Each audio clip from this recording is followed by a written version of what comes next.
And we turn now to Canada's trade representative, Dominic LeBlanc, a central figure in Canada's negotiations with the U.S. Welcome to the News Hour.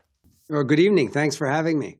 Just days ago, you said the U.S. and Canada were very close to a trade agreement. Now the talks have fallen apart. The two countries are moving toward a trade war.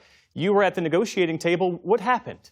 So you're right. Last week, middle of the week, Wednesday, Thursday, we thought that we were close to an agreement.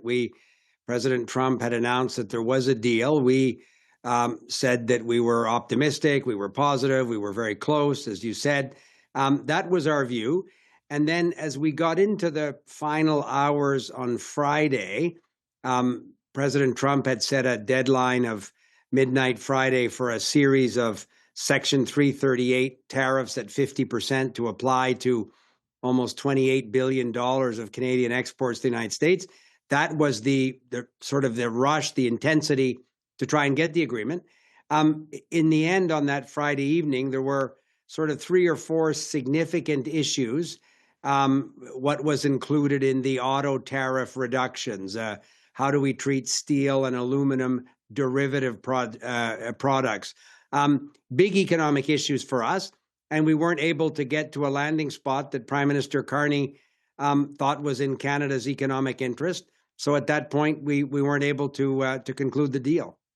The U.S. Trade Representative Jamieson Greer said that the U.S. offered to do the following: reduce a 25% tariff on cars that President Trump implemented last year, which you mentioned, reduce the tariff on steel from 50% to 25% for the majority of steel that Canada sends to the U.S., and reduce all aluminum tariffs from 50% to 25%.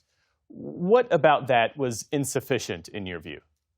That's a fundamental question. First of all, we started the conversation from a premise that the USMCA agreement that President Trump had signed in his first term had 0 tariffs in those sectors.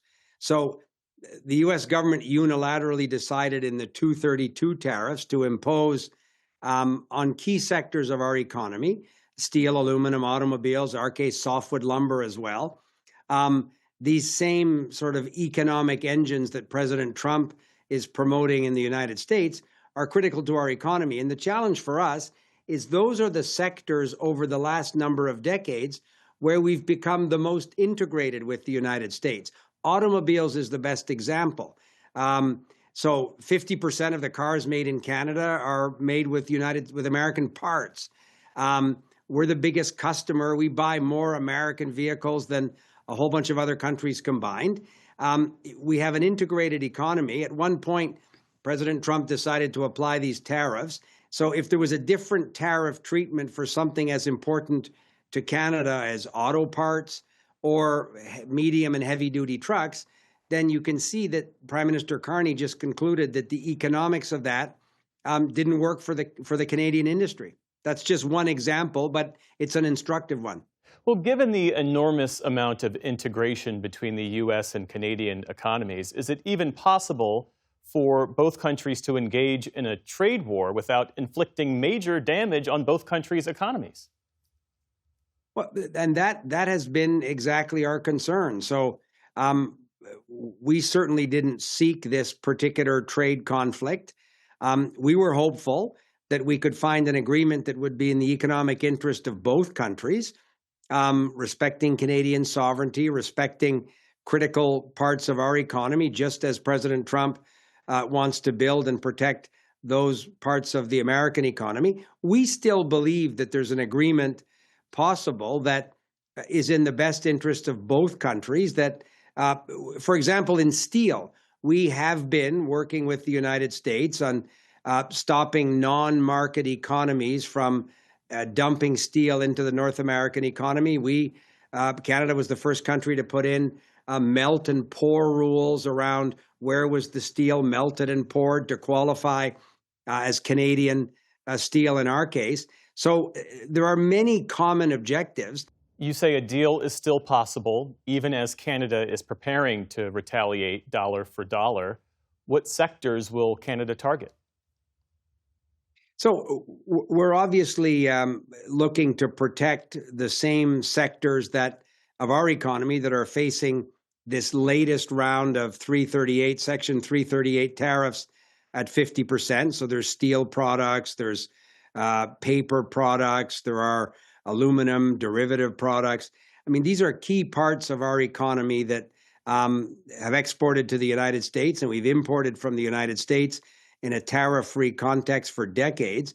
So we're going to make sure that there's not an unfair advantage for American exporters sending goods to Canada. The Prime Minister said over the weekend that the U.S. is using economic integration as a weapon. That was the phrase that he used. And that America's signature is now, as he said, written in pencil. That sounds like something much bigger than a dispute over tariff rates. Are we witnessing right now a permanent rupture in the U.S.-Canada relationship?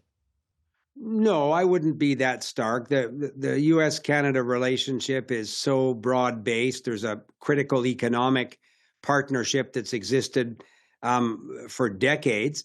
There's a security and defense relationship that has also seen us stand shoulder to shoulder with the United States in global conflicts for decades. It's also a very personal relationship. I think for Americans to understand that, my perspective, almost every Canadian has some personal connection to the United States. In my case, I went to university there. I have 5 first cousins that live in Massachusetts.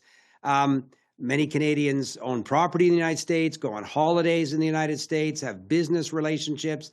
So there's a deep personal connection. I represent a district on the east coast of Canada, just sort of in a province that borders the state of Maine.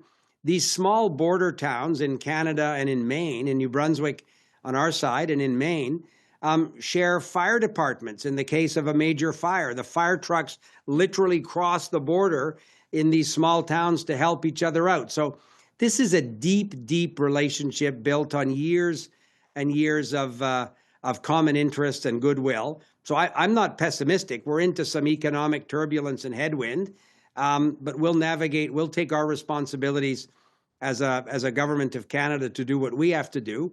But I remain convinced that it's an enduring relationship that is very, very broad-based. An enduring relationship. Dominic LeBlanc, Canada's Minister in charge of U.S. Trade. Thank you for joining us this evening, sir. Thanks for having me on your program. Have a great evening.